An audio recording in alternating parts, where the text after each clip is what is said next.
안녕하십니까? 오늘은 일곱 인 중에 이제 다섯째 인부터 여섯째 인, 일곱째 인을 살펴보겠습니다. 요한계시록 6장 9절부터 17절까지 있는 말씀입니다. 9절 다섯째 인은 이렇게 시작합니다. 다섯째 인을 떼실 때에 내가 보니 하나님의 말씀과 저희의 가진 증거를 인하여 죽임을 당한 영혼들이 제단 아래에 있어 라고 기록합니다.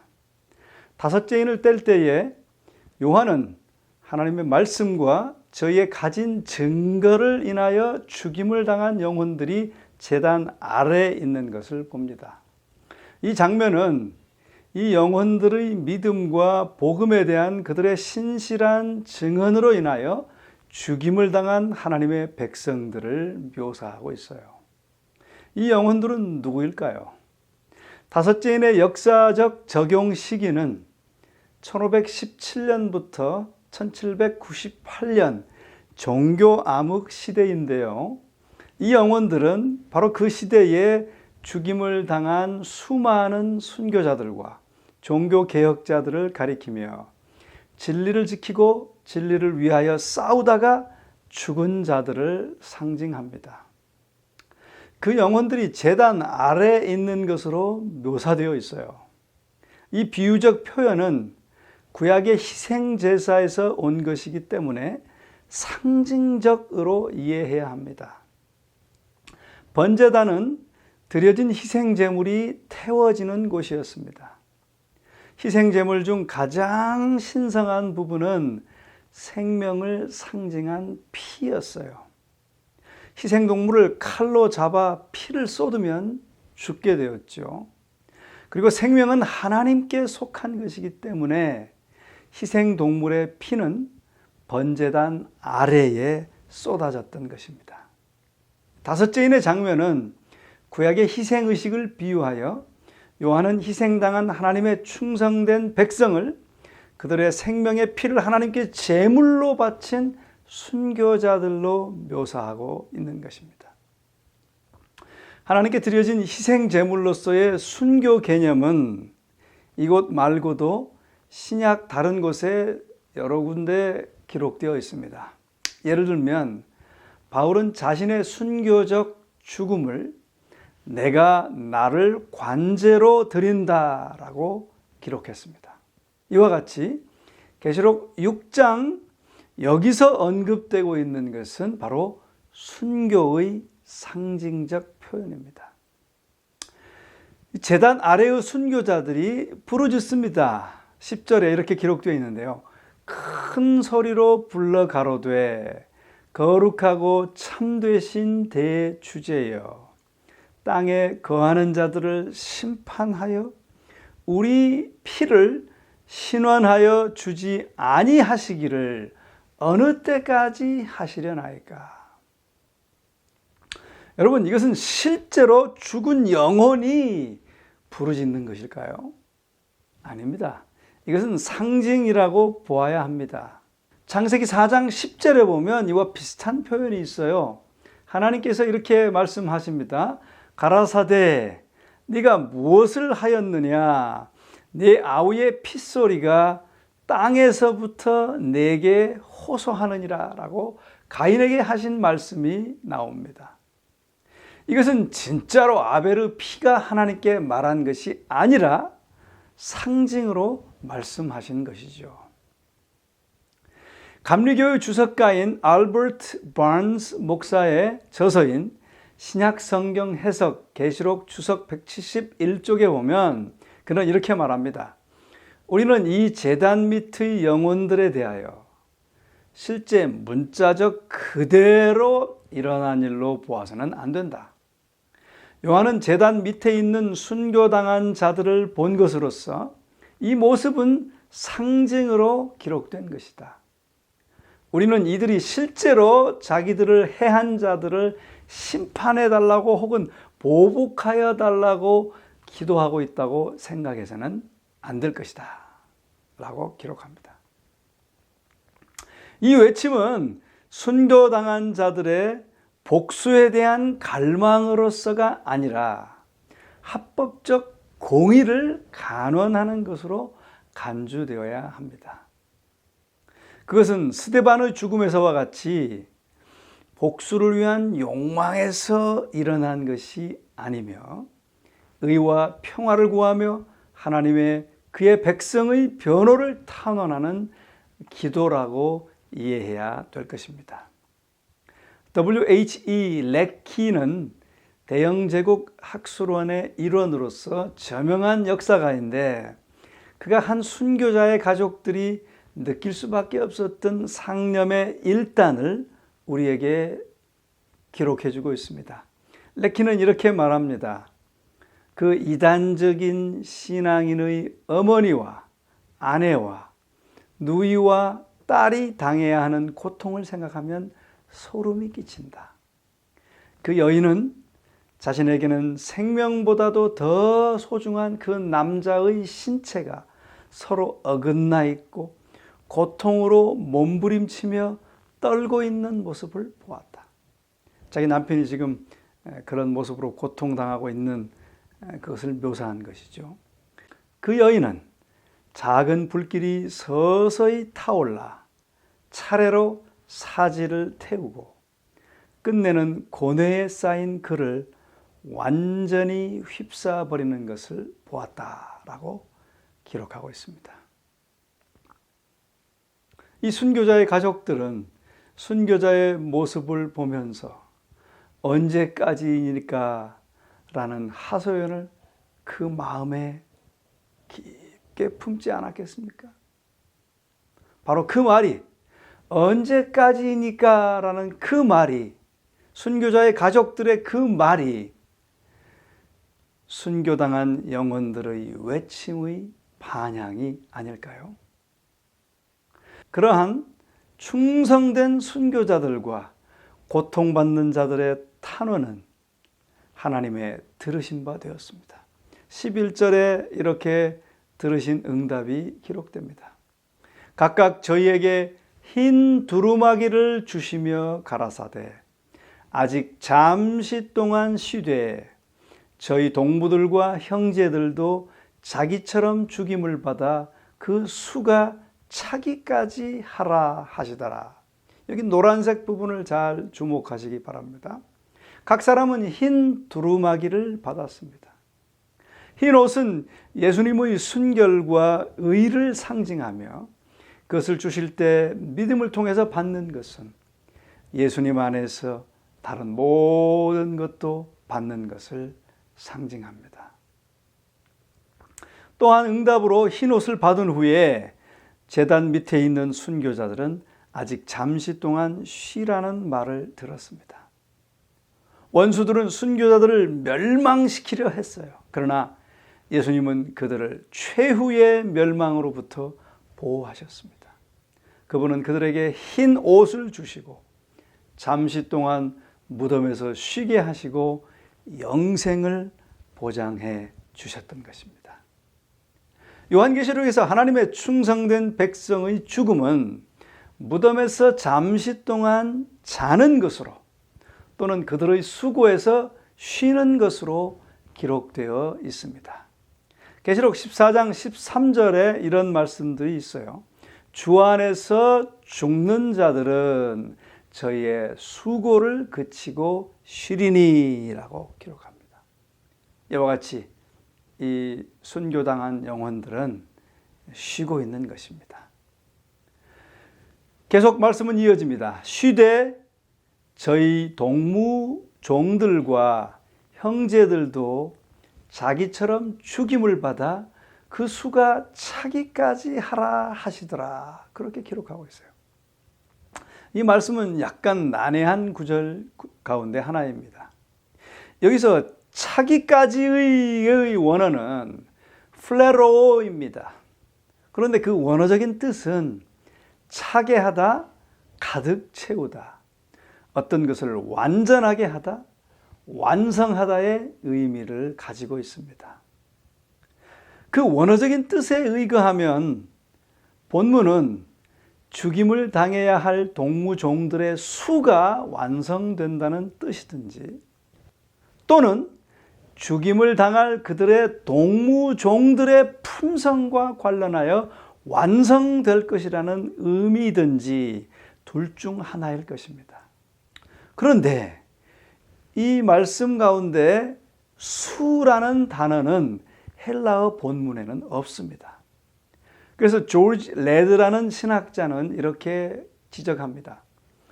이 말씀은 어떤 수학적인 방식으로 이해되어서는 안 된다. 마치 하나님께서 어떤 숫자만큼의 순교자들이 있어야 하고 그 숫자에 해당하는 순교자들이 죽임을 당할 때 끝이 올 것이라고 명하신 것처럼 이해해서는 안 된다라고 기록하고 있습니다. 충성된 순교자들은 죽기까지 충성하였습니다. 죽기까지 순종하였어요. 그들은 품성에 있어서 완전하게 되었던 것입니다. 따라서 본문은 제단 아래에 있는 순교자들이 그들의 동무종들, 곧 죽임을 당할 그들의 형제들이 그들 자신의 품성이 완성 또는 완전해진 것 같이 그들의 품성이 완성될 때까지 쉬어야 할 것, 자고 있어야 할 것을 말하고 있다는 것입니다. 충성된 순교자들은 죽기까지 순종하였습니다. 그들은 품성에 있어 완전하게 되었던 것이죠. 그들은 죄에 대한 승리와 하나님께 대한 충성을 상징하는 흰 옷으로 입혔습니다. 그들은 그들의 동무종들, 즉 그들의 형제들도 완전해질 때까지 쉬어야 하는 것입니다. 다시 말하면 그 동무종들이 동일한 수준의 순종과 충성에 이를 때까지 쉬라는 것입니다. 이렇게 이 제단 및 영혼들의 상징적 외침의 탄원은 하나님의 섭리 안에서 응답을 받습니다. 어떻게 응답을 받았어요? 흰 옷을 주시고 또 수고를 그치고 쉬라는 그런 응답을 받는 것입니다. 이렇게 이 다섯째인의 장면은 그리스도의 추종자들의 죽음을 또 탄원을 기록하고 있지만 결국은 그들은 승리했다는 것을 묘사하고 있는 것입니다. 이제 여섯째 인으로 가겠습니다. 12절, 내가 보니 여섯째 인을 떼실 때에 큰 지진이 나며 해가 총담같이 검어지고 온 달이 피같이 되며 하늘의 별들이 무화과나무가 대풍에 흔들려 선 과실이 떨어지는 것 같이 땅에 떨어지며 하늘은 종이축이 말리는 것 같이 떠나가고 각 산과 섬이 제 자리에서 옮기우매라고 기록합니다.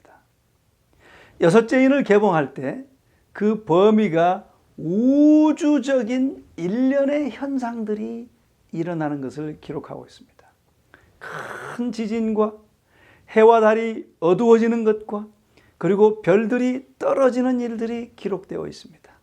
그리고 그런 현상들은 이제 산들과 섬들을 그 자리에서 다 이동시키는 더 큰 지진과 자연재해 현상으로 결말을 내고 있습니다. 이 장면은 요한 당시의 그리스도인들에게는 매우 익숙한 것이었습니다. 왜냐하면 구약에서 이 현상들은 땅에 대한 여호와의 최후의 심판을 묘사하기 위하여 사용되었으며 여호와의 날로 그날은 일컬어졌습니다. 우리 좀 살펴볼까요? 큰 지진이 나며 12절에 언급된 이 지진은 역사주의 주석가들에 의해 1755년의 리스본 지진으로 확인되었습니다. 물론 이 전과 이 후에도 다른 지진들이 있었습니다. 그러나 이 큰 지진이 스페인 리스본 지진에 적용되는 이유를 1955년에 대영제국 박물관의 관장이었던 타머스 캔드릭 경이 리스본 대지진 200주년을 기념하여 펴낸 탁월한 연구서인 리스본 지진이라는 책에서 찾을 수 있습니다. 캔드릭은 거기서 이렇게 말합니다. 리스본 지진으로 리스본에서 4,000마일의 거리에 있던 북아프리카 도시 패스와 그 자매 도시인 메크네스가 무너져 내려 막대한 인명의 피해를 냈다. 다른 북아프리카 도시들과 멀리 스트라스부르크와 같은 유럽의 도시들에서도 땅이 크게 흔들렸다. 2,000마일이나 떨어져 있는 스칸디나비아의 강들과 호수까지 요동하는 현상이 발생하였다. 수천 마일의 거리에 있는 카리브해의 바르베도스 섬이 오후 6시에 해일로 인하여 큰 피해를 입었다라고 기록하고 있습니다. 그러면서 리스본 지진은 비록 최대의 재난을 가한 지진은 아니었으나 그렇듯 먼 곳에까지 영향을 끼쳐 전반적인 경각심과 경악을 낳게 한 거대한 지진이었다라고 기록하고 있습니다. 또 그 다음 말씀은 해가 총담같이 검어지고 온 달이 피같이 되고 라고 기록하고 있습니다. 역사주의 학자들은 이 현상의 역사적 성취를 1780년 5월 19일에서 보았습니다. 동부 뉴욕과 남부 뉴잉글랜드에서는 이날 이것을 경험하였던 것이죠. 웹스터 사전에는 이렇게 기록하고 있습니다. 미국 동부 전 지역은 전혀 해석할 수 없는 암흑으로 덮였다. 그날 밤에 달이 핏빛이었어요. 그래서 이날은 암흑일이라고 부른다. 야외에서는 여러 시간 동안 인쇄물을 볼 수 없었고 새들은 저녁 노래를 부르며 둥지를 찾았고 닭들은 회로 올랐고 가축들은 우리로 들어갔고 사람들은 촛불을 켰다. 이 기이한 일은 아무도 설명할 수 없다. 그렇게 기록하고 있습니다.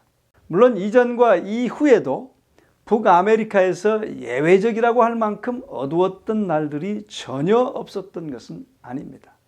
그러나 이 암흑일처럼 그렇게 심하게 그렇게 장시간 동안 어두웠던 때는 달리 없었습니다.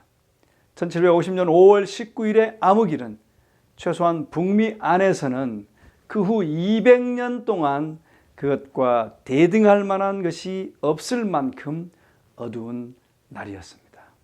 또 그 다음 말씀은 이렇게 기록합니다. 하늘의 별들이 무화과나무가 대풍에 흔들려 선 과실이 떨어지는 것 같이 땅에 떨어지며. 역사주의 학자들은 이 현상의 역사적 성취가 1833년 11월 13일 그 장관을 이루었던 유성으로 성취된 것이라고 말하고 있습니다. 1833년 11월 12일 밤에 이 지구에 별들이 쏟아져 내려왔다. 멕시코만에서부터 카나다 헬리팩스에서까지 볼 수 있었던 이 기현상은 새벽 동이 틀 때까지 계속되었는데 마치 별들이 사방팔방으로 쏘아대는 것처럼 온 하늘을 불꽃놀이로 술을 놓았다라고 아그네스 M. 클라크는 세기의 천문학의 역사라는 책 328쪽에 기록하고 있습니다. 또 유성들이 떨어지는 현상 가운데 가장 놀라운 현상은 1833년 11월 12일에 일어났던 것으로서 5시간에서 6시간 동안 1시간에 약 20만 개씩 이상의 별들이 떨어졌다라고 C.A. 영은 Manual of Astronomy 페이지 469쪽에 그 현상을 기록해 주고 있습니다. 맥스웰 박사는 그것을 이렇게 카멘트합니다. 1833년 11월 13일의 사자좌 유성군의 소나기 현상은 천문학의 한 새로운 분야를 출범시켰으며 그 후 그 같은 현상이 재발할 것이라는 과학적 예측이 있었지만 아직 이것과 견줄 만한 그런 현상은 발생하지 않았다라고 기록합니다. 그리고 이제 그 다음 말씀은 이렇게 기록되어 있어요. 14절 하늘은 종이축이 말리는 것 같이 떠나가고 각 산과 섬이 제자리에서 옮기우매. 여기서 이 뒷부분 산과 섬이 움직인다고 하는 것은 일부가 벌써 성취되었습니다. 2004년 12월 26일 인도네시아 쓰나미는 온 세계를 경악해 하였습니다. 9.0 스케일 지진이 일어났고 그 여파로 인하여 30여만 명의 인명 피해가 났으며 수백만의 이재민이 발생하였습니다. 그때 너무 그 지진이 커서 그 인도네시아 근처의 작은 섬들이 움직여 위치가 바뀌어졌습니다. 그렇게 14절의 후반부의 일부가 그렇게 성취되었습니다. 이제 그것은 최후의 지진 및 더 큰 재현상으로 하늘이 종이축이 말리는 것 같이 떠나가고 이제 각 산과 섬들이 제자리에서 옮기우는 그런 현상들이, 그런 사건들이 일어나는 것을 가리키고 있습니다. 이것은 12절과 13절에서 언급된 것과는 비교도 되지 않는 더 큰 최후의 사건인 것입니다. 그 비교도 되지 않을 정도의 큰 재앙을 겪는 사람들의 모습이, 또 그들의 말이 15절부터 기록되어 있습니다. 15절, 땅의 임금들과 왕족들과 장군들과 부자들과 강한 자들과 각 종과 자주자가 굴과 산 바위 틈에 숨어 산과 바위에게 이르되 우리 위에 떨어져 보좌에 앉으신 이의 낯에서와 어린 양의 진노에서 우리를 가리우라. 그들의 진노의 큰 날이 이르렀으니 누가 능히 서리요 하더라. 요한에 의하면 최후의 이 우주적 징조들이 나타날 때에 회개치 않은 죄인들은 굴과 산 바위 틈에 숨을 것이며 보좌에 앉으신 이의 낯에서와 어린 양의 진노에서 자신들을 가려주기를 구할 것이며 그의 진노의 큰 날이 이르렀으니 누가 능히 서리요라고 할 것이다 라고 말합니다. 현재 우리는 13절의 별들의 소나기 사건과 이 14절에 하늘이 종이축이 말리는 것 같이 떠나가고 각 산과 섬이 제자리에서 옮기우고 죄인들이 어린 양의 진노를 피하기 위하여 바위돌에 깔려 죽기를 바라는 어린 양의 진노에서 그들을 가려달라고 바위돌에게 요구할 사건의 중간에 위치하여 살고 있습니다. 이 14절의 끝부분의 말씀은 재림의 때를 말하고 있습니다. 아무도 이 사건을 피할 수 없어요. 아무도 하나님의 최종적 진노를 피할 수는 없습니다. 재림과 그것과 수반된 사건들이 악인들을 두렵게 하는 반면 하나님의 신실한 하나님의 백성에게 다음의 약속을 붙들 수 있는 약속이 주어져 있습니다. 이사야 40장 10절은 이렇게 말합니다. 산들은 떠나며 작은 산들은 옮길지라도 나의 인자는 네게서 떠나지 아니하며 화평케 하는 나의 언약은 옮기지 아니하리라. 너를 긍휼히 여기는 여호와의 말이니라 라고 약속해 주고 계십니다. 선지자 나훔도 그와 비슷한 말씀을 기록하고 있어요. 나훔 1장 6절에서 7절에 보면 선지자 나훔이 이렇게 질문합니다. 누가 능히 그 분노하신 분 앞에 서며 누가 능히 그 진노를 감당하랴 라고 질문했을 때 그는 명료한 답을 얻습니다. 그 진노를 불처럼 쏟으시니 그를 인하여 바위들이 깨어지는도다. 여호와는 선하시며 환난 날의 산성이시라. 그는 자기에게 의뢰하는 자들을 아시느니라. 이 말씀은 아시고 그를 의뢰하는 자와 함께 하시고 그들을 구원하실 것이다 라는 약속이죠. 여섯째인의 전체 장면은 매우 의미심장한 수사학적 질문으로서 끝납니다. 맨 6장의 맨 끝에 누가 이런 재앙에서 누가 능히 서리요? 라고 6장 맨 끝에 말씀은 그렇게 기록합니다. 그런데 바로 그 다음에 나오는 7장은 그런 하나님의 진노의 날에 설 수 있는 자들은 바로 인침을 받은 하나님의 백성들임을 시사해 주고 있습니다. 하나님의 백성을 위한 소망이 바로 이곳에 있습니다. 계시록 7장이 바로 그것을 우리에게 말해주고 있어요. 이 7장은 8장 1절에 7제인이 나오기 전의 삽입구로서 누가 능히 서리오라는 6제인의 마지막 부분의 질문에 대한 대답으로 능히 설 자는 바로 인맞은 14만 4천인들이라고 7장에 기록하고 있는 것입니다. 바로 그들이 그런 재앙과 큰 진노의 날에 능히 서게 될 것입니다. 이 7장의 14만 4천은 다음 시간에 다루겠습니다. 8장 1절에 7제인이 떼어집니다. 7째 인을 떼실 때에 하늘이 반시 동안쯤 고요하였다라고 성경은 기록합니다. 여기서 이 하늘이 고요해진 것에 대한 3가지 해석이 있습니다. 어떤 이들은 이 고요는 태초의 고요에 상응하는 것이다 라고 말합니다. 세계가 태초에 그러했던 것처럼 반시, 즉 예언의 시간으로 계산하면 일주일로 이해할 수 있죠. 일주일간 원시의 고요로 되돌아갈 것이라는 것입니다. 그리고 아무것도 남겨지지 않을 것이다 라는 거예요. 두 번째 해석은 악인들에게 이제 바야흐로 내릴 하나님의 진노, 하나님의 심판을 예상하고 놀란 우주의 고요라는 것입니다. 또 세 번째는 어떤 이들은 이렇게 설명합니다. 최후의 하나님의 진노의 재앙 시에 악인들은 어린 양의 낯을 피하려 하고 또한 보좌에 앉으신 이의 낯도 피하려 합니다.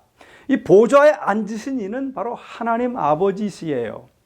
즉 하나님 아버지도 재림시 그 아들과 동행하시는 거예요. 모든 거룩한 천사들도 함께 동행하는 것이죠. 그래서 7제인을 떼실 때에 하늘이 반시 동안쯤 잠시 고요한 것은 바로 이것 때문입니다. 하늘에는 그때 찬송을 부를 존재가 하나도 남아있지 않게 되는 것이죠. 하늘은 그렇게 고요하지만 이 땅에는 그 재림의 영광이 얼마나 찬란하겠습니까? 우리 주님께서 천천만만의 천사들과 함께 이 땅 위에 영광 중에 강림하실 때에 모든 하나님의 백성들은 이제 불사불멸의 옷을 입고 공중으로 들림을 받아 그분과 함께 금도성 예루살렘 하늘로 여행을 하게 되고 이제 영원한 삶이 이어지게 될 것입니다. 여러분, 그 놀라운 그날을 위해서, 그날을 맞이하기 위하여 이 모든 어려움들을 참고 인내하며 믿음으로 잘 견디게 되시기를 주의 이름으로 간절히 축원합니다. 이 6장의 인들은 십자가와 재림 사이에 사는 이 땅의 그리스도인들의 삶을 확실히 묘사해 주고 있습니다. 고통당하는 하나님의 백성은 그들의 현실 때문에 그들의 믿음이 환상이지나 않을까 하고 종종 의아해할 수 있습니다. 왜냐하면 영광과 화려함이 복음의 반대자들에게 함께하는 것 같이 보이기 때문입니다.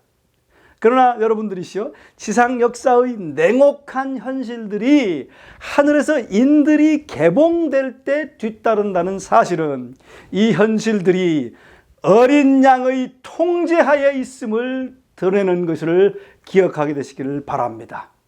데이빗 마샬이 말하듯이 요한계시록은 현실의 삶에서 벗어나지 않습니다. 그것은 삶을 액면 그대로 그려지고 있어요.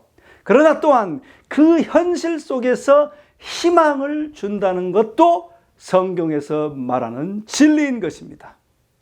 비록 마지막 때 여러 바람이 기괴하게 불어올지라도 하나님의 백성은 그 와중에 예수 그리스도께서 여전히 하늘 보좌에 좌정해 계시고 이 어린 양은 모든 것을 통치하고 통제하고 계신다는 확고한 보증을 여기 이 말씀을 통해서 얻게 되시기를 간절히 바랍니다.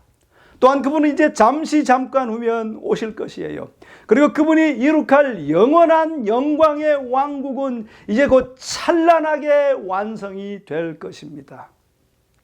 사랑하는 우리 성도님들이시여, 2000여 년 전에 주어진 약속은 여전히 우리에게 확고히 이 말씀을 통하여 다시 한번 호소하고 있습니다. 볼지어다 내가 세상 끝날까지 항상 너희와 함께 있으리라. 또 말씀하십니다. 염려하지 말라. 누가복음 24장 38절, 우리 주님께서 그들에게 이렇게 말씀하셨습니다. 너희가 어찌하여 불안해하며 어찌하여 마음속으로 염려하느냐. 사랑하는 믿음의 성도들이시여, 이 귀한 약속의 말씀들을 붙잡으시고 두려워하지 마시며 불안해하지 마시고 염려하지 마시고 그분과 함께 동행하는 여러분과 제가 되기를 주의 이름으로 간절히 축원합니다. 기도하겠습니다.